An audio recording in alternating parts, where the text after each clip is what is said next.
distinguished guests, ladies and gentlemen, I'm honoured to be here today to represent the Colditz Society and the one remaining British officer of the former Colditz Association who was a prisoner in this castle for the last 2 years of the war. I must thank Dr. Christine Müller and Claudia Fischer for their kind invitation to say a few words, and to Patrick Gale, who's provided the German translation of this speech. In Britain, 2015 includes many anniversaries. 800 years since Magna Carta was signed, 600 since the Battle of Agincourt, 200 since Waterloo, 100 since the first Zeppelin raid on London, 75 years since Dunkirk, and in May, the end of hostilities in Europe. However, we are here to remember something that preceded that last event by 3 weeks, as well as the restoration of the Colditz Castle chapel to its former glory. Let's take the second one first. To be honest, I'm surprised this part of the castle hasn't collapsed years ago, given all the burrowing that went on under its floors and around its foundations. The French tunnel, 44 metres long and as deep as 8.5 metres below the level of the courtyard, took 8 months to construct. The German authorities demanded 12,000 Reichsmark to repair the damage to the clock tower, attics and chapel. I guess the cost of today's restoration came to little more than 12,000 euros. Also the hive beneath the pulpit, where the British kept prisoners to fake the number on appel. Add to that the dry rot cultures that were inserted into the beams by prisoners with a longer-term view of bringing the castle down. And how many places of worship can boast a glider made in absolute secrecy in its attic? This fine building has at last been beautifully renovated, and the Saxon authorities should be praised and proud of what they have achieved. So to the liberation of Ostlag 4C on Monday, the 16th of April 1945. Would it be the Americans or the Soviets who got here first? Would the inmates be forced out and marched away before liberty beckoned? Would they survive the end of the war? Friday the 13th is an unlucky day in Britain. It was on that day that the Prominente were driven away by guards to who knew where. Commandant Oberst Pravit was given the order, destroy, evacuate. Colonel Todd, the senior British officer, refused to move. You have to feel some sympathy for Pravit. The old Pravit said he would answer with his life if any Prominente escaped. And Todd told him he would be tried and probably shot by the Allies if any harm came to them. Pravit backed down. Prisoners in solitary confinement were released. This included an American colonel under the death penalty. The prisoners took control of the armory. The sentries remained at their posts with empty rifles, and the keys to the camp were handed over to Todd. The defenders of Colditz tried to blow up the Mulder Bridge, but only partially succeeded. Overnight, at the 14th and 15th, Hauptmann Eggers, the security officer, burnt all the records and any incriminating material in the museum.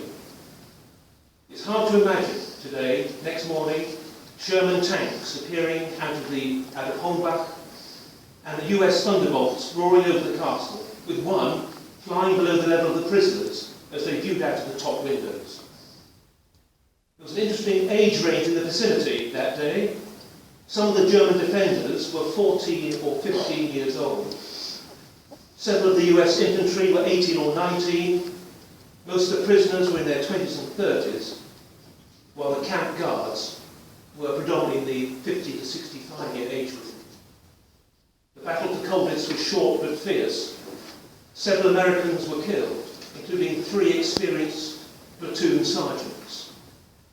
German casualties were high, and the town was heavily damaged.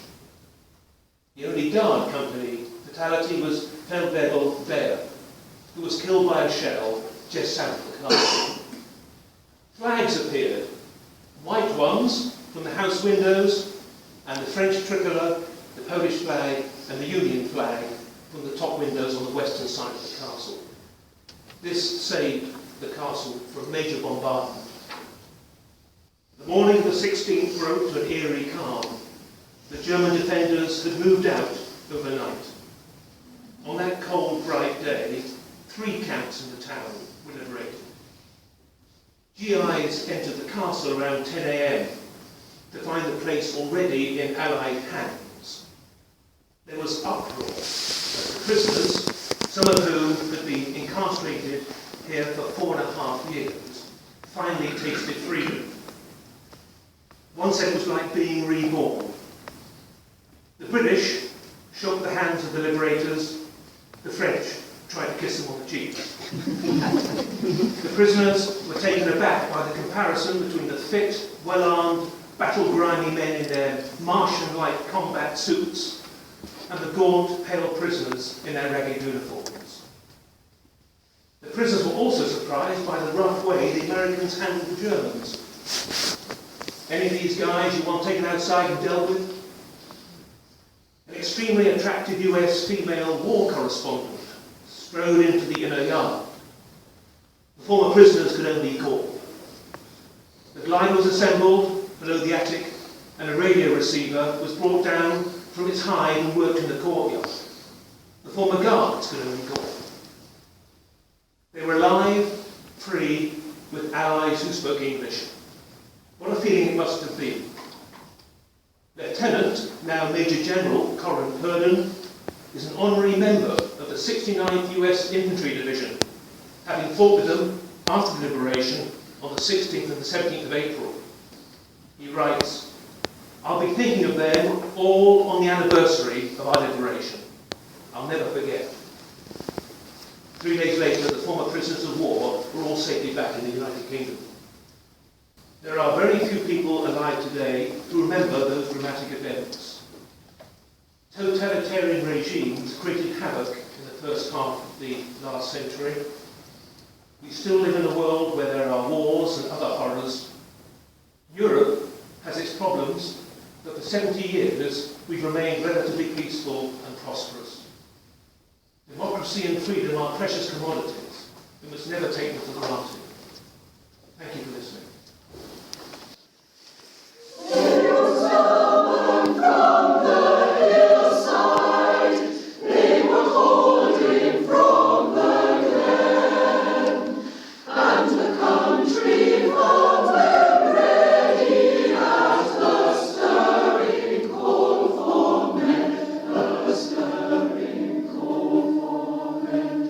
Let no tears at all.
musikalisch bei Ihnen verabschieden, möchte Sie nochmal auf das Chorkonzert im Anschluss im zweiten Hof hinweisen. Der Chor wird weiter für Sie singen.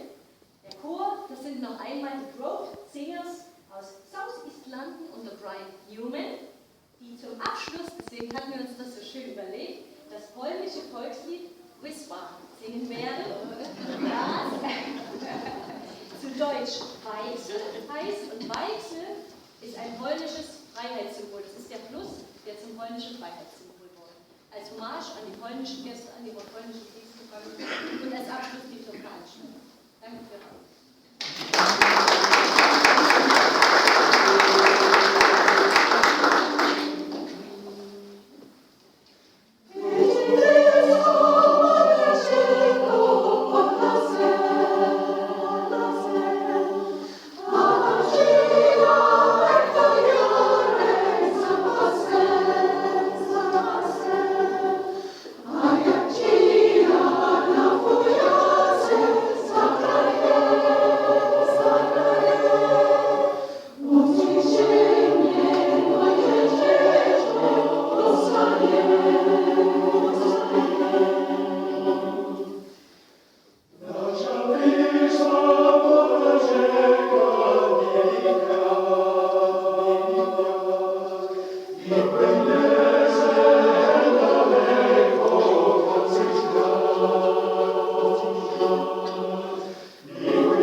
Gloria